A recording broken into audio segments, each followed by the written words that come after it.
안녕하세요. W스피치 대표 우지은입니다. 요즘은 어느 자리에 가든지 자기 자신을 또 자신의 생각을 표현해야 할 기회들이 상당히 많죠. 이때 많은 사람들 앞에서 이야기를 할 때 그 사람들이 나의 말에 모두 다 주목을 해주면 좋겠지만 그렇지 않고 간혹 딴청을 부리고 또 내 이야기를 듣지 않는 사람들도 있습니다.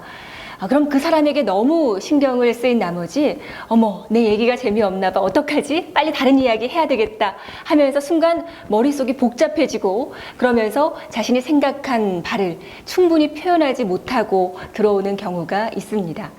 자, 이때 발표자가 어떤 생각을 하는지 청중이 모를 것 같지만 그렇지가 않습니다.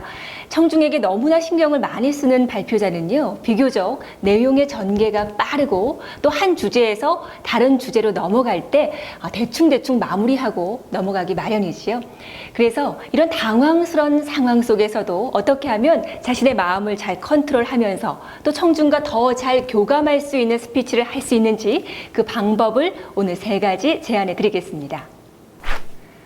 첫째, 청중이 나에게 호감을 갖고 있다고 생각해 보세요.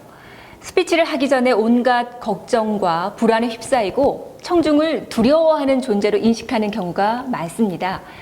간혹 그런 긴장감을 풀기 위한 조언으로서 눈앞에 있는 사람은 사람이 아니다. 호박으로 여겨라 라는 충고의 글들 본 적이 있으실 겁니다.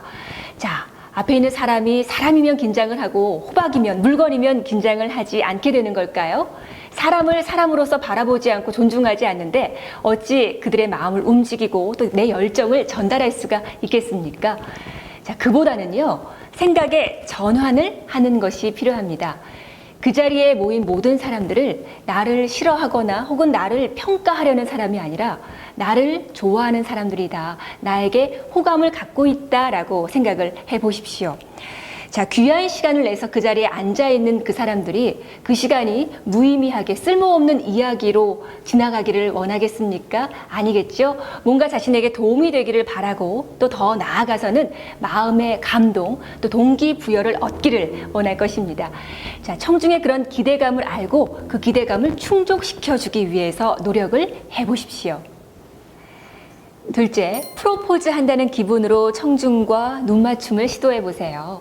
흔히 긴장을 하며 사람들과 눈을 제대로 맞춘다는 건 굉장히 어렵습니다. 그래서 그냥 허공을 바라보거나 아니면 준비한 발표 자료만을 바라보거나 뒤에 있는 PPT 슬라이드만을 보면서 청중에게 등을 보이는 경우가 많습니다. 자, 시선 처리는요, 청중과 나를 이어주는 마법의 끈입니다. 내가 청중과 적극적인 눈맞춤을 시도하지 않으면 청중은 절대 나의 이야기에 귀를 기울이고 나를 바라보지를 않습니다. 너무 긴장이 될 때는요, 그 많은 청중들 중에서 나에게 유독 적극적인 호응을 보이고 웃으면서 바라봐주는 그런 고마운 청중 위주로 눈을 마주쳐 보세요. 그럼 마음이 훨씬 더 편안해지실 겁니다. 그리고 장소가 넓을 때는요, 좌우 그리고 중간에 있는 이 3사람에게 프로포즈를 한다는 기분으로 말씀을 해보세요. 자, 프로포즈를 할 때 어떤 기분이 들까요? 막 설레이고 정말 진심을 담아서 말을 하게 되잖아요.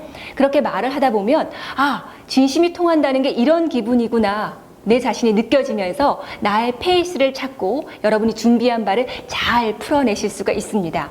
그렇게 되면 그 주변의 모든 사람들과의 눈맞춤이 훨씬 더 쉬워지실 겁니다. 셋째, 키워드를 적은 메모 카드를 준비하십시오.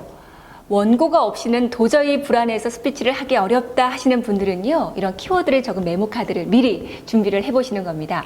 A4 용지 반 정도의 사이즈에다가요, 이렇게 스피치의 흐름 순서로 중요한 키워드 꼭 기억해야 될 내용들은 형광펜으로 잘 보이게끔 표시를 해 두세요.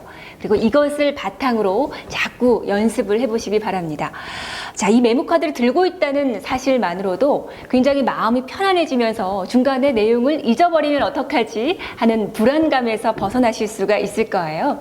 여기에 의존을 하면서 이것만 바라보면서 말하라는 것이 아니라 여러분의 심리적 안정을 취하기 위한 도구로서 사용하시기를 바랍니다. 자, 이를 토대로 열심히 여러분이 연습을 한다면 실제 스피치 상황에서는 메모카드를 거의 의존하지 않고 정말 자신감 있게 스피치를 하실 수가 있을 겁니다. 자, 이렇게 해서 스피치에 대한 긴장감을 완화하고 청중과 더 잘 교감할 수 있는 3가지 방법을 알려드렸습니다. 청중은 나에게 호감을 갖고 있는 사람들이라고 생각할 것, 그리고 세 사람에게 프로포즈 한다는 기분으로 눈을 맞출 것, 또 키워드를 적은 메모 카드를 준비할 것. 자, 스피치는요, 얼마만큼 준비하고 또 연습하느냐에 따라서, 그리고 그 스피치 상황에서 내가 어떠한 마음으로 청중에게 다가가느냐에 따라서 그 스피치는 청중과 잘 교감할 수 있는 정말 멋지고 인상적인 스피치가 될 수도 있고요. 그저 그런 평범한 한번 듣고 마는 그냥 그런 스피치가 될 수도 있습니다. 여러분은 어떤 스피치를 하기를 원하십니까? 단 한 번의 짧은 스피치로도 여러분의 인생에 절호의 기회가 찾아올 수도 있고요. 여러분의 인생에 변화가 있을 수도 있습니다. 자, 그 점을 믿으시고요. 오늘도 부단히 스피치 연습해 보시기를 바랍니다. 고맙습니다.